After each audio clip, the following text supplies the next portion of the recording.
So spirituality and like growth, it takes that portion of acting on what you know, responding and how you know you need to respond in certain situations. And that's what self mastery is about. That's where the real work happens. That's where you see where your healing is, where you're at in your personal healing and your growth, and what you haven't mastered and what you um, need to come back to, or what you've already,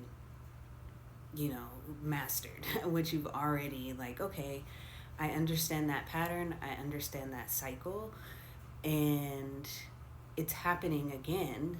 Because sometimes we get confused that cycles or patterns are happening.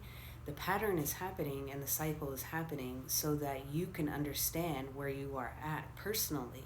So you could see if the feelings that come up. Sometimes there's no feelings that come up because you have already integrated, you have already practiced that pattern, that cycle, and you've mastered that situation.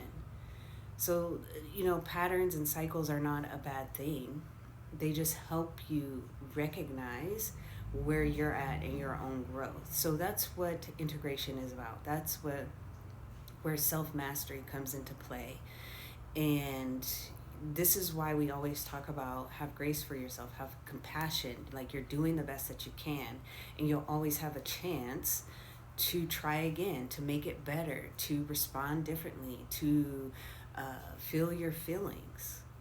So that's why we come to a point in this spiritual journey, in our own journeys, where sometimes things don't feel as inspiring.